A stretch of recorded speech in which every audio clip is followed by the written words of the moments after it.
જૂની પેન્શન યોજના 65 વર્ષની નિવૃત્તિ વય અને વધુ રજાઓ શું પૂરી થશે આ માંગણીઓ? જાણો કોણે કરી રજૂઆત. એક તો પે કમિશનને લઈને એક મોટા સમાચાર સામે આવી રહ્યા છે.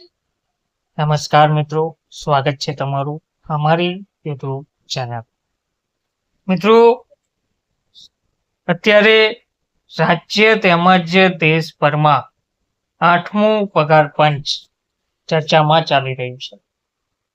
કેન્દ્ર સરકારની વિવિધ શાળાઓના શિક્ષકોનું પ્રતિનિધિત્વ કરતી સંસ્થા એટલે કે all India NPS employees federation AINPSEF એ નવી દિલ્હી ખાતે 8મા પગાર પંચ વિથ ધ પે કમિશનના અધિકારીઓ સાથે મહત્વપૂર્ણ મુલાકાત કરી હતી. આ બેઠક દરમિયાન શિક્ષક સંગઠને જૂની પેન્શન યોજના OPS ને પુનઃસ્થાપિત કરવાની મુખ્ય માંગ સાથે પગાર વધારા, પ્રમોશન કોટા, રજાના નિયમો અને નિવૃત્તિ પછીના લાભો અંગેની માંગણીઓનો સવિસ્તાર પ્રસ્તાવ રજૂ કર્યો હતો. સંગઠને દેશભરના તમામ કેન્દ્રીય શિક્ષકો માટે એક સમાન પગાર અને સુવિધાઓ પૂરી પાડવાની જોરદાર હિમાયત કરી છે. એક ભારત શ્રેષ્ઠ ભારત સમાન પગાર અને ભથ્થાની માંગ AINPSEF ના રાષ્ટ્રીય પ્રમુખ મનજીતસિંહ પટેલના જણાવ્યા મુજબ બેઠકમાં કેન્દ્રીય વિદ્યાલય, નવોદય વિદ્યાલય, કસ્તુરબા ગાંધી બાલિકા વિદ્યાલય, દિલ્હી MCD અને MD MSc શાળાઓ, દિલ્હી સરકારી શાળાઓ તેમજ ચંદીગઢ અને અંદમાન નિકોબાર જેવા કેન્દ્ર શાસિત પ્રદેશોની શાળાઓના પ્રતિનિધિઓ હાજર રહ્યા હતા. તેમણે જણાવ્યું હતું કે એક ભારત શ્રેષ્ઠ ભારતનું વિઝન ત્યારે જ સાર્થક થશે જ્યારે તમામ કેન્દ્રીય શિક્ષકોની સેવાની શરતો અને સુવિધાઓમાં એકરૂપતા હશે.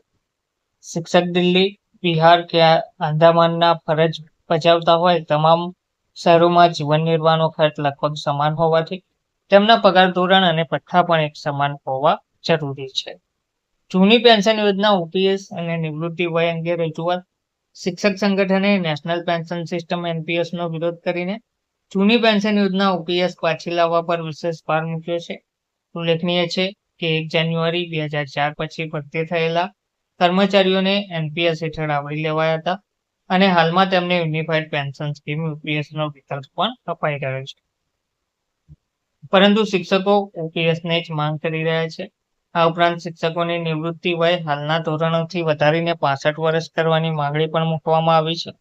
પ્રમોશન અને હોદ્દા સંબંધિત સુધારા. સંગઠને ભરતીના માળખામાં ફેરફાર કરવા માટે નીચે મુજબની દરખાસ્તો મૂકી છે, જેમાં આચાર્ય પદ પર ભરતી 50% જગ્યાઓ વિભાગીય શિક્ષકોની ભરતી દ્વારા અને 25% જગ્યાઓ પરીક્ષા પોર્ટલ દ્વારા ભરવી. નવી પોસ્ટ સબ્જેક્ટ હેડ વિષયના વડા તરીકે નવી કેડર ઊભી કરવી, જેના માટે 5400 ગ્રેડ પે રાખવો. વાઇસ પ્રિન્સિપાલ પદ માટે 6600 એટલે કે 6600 નો ગ્રેડ પે આપવો. તેમજ કેશલેસ મેડિકલ અને પુરુષ શિક્ષકો માટે ચાઇલ્ડ કેર લીવ. સેવા શરતોમાં સુધારા અંગે સંગઠને જણાવ્યું કે તમામ કેન્દ્રીય શિક્ષકોને નોકરી દરમિયાન સંપૂર્ણ કેશલેસ તબીબી સુવિધાઓ, કેશલેસ મેડિકલ ફેસિલિટીઝનો લાભ મળવો જોઈએ. આ ઉપરાંત જો કોઈ પુરુષ શિક્ષક પરિવારમાં એકમાત્ર કમાવનાર વ્યક્તિ સિંગલ અર્નિંગ મેમ્બર હોય તો તેને પણ બાળ સંભાળ રજા, ચાઇલ્ડ કેર લીવ, CCL નો લાભ આપવાની તાર્કિક દલીલ કરી હતી. ધન્યવાદ.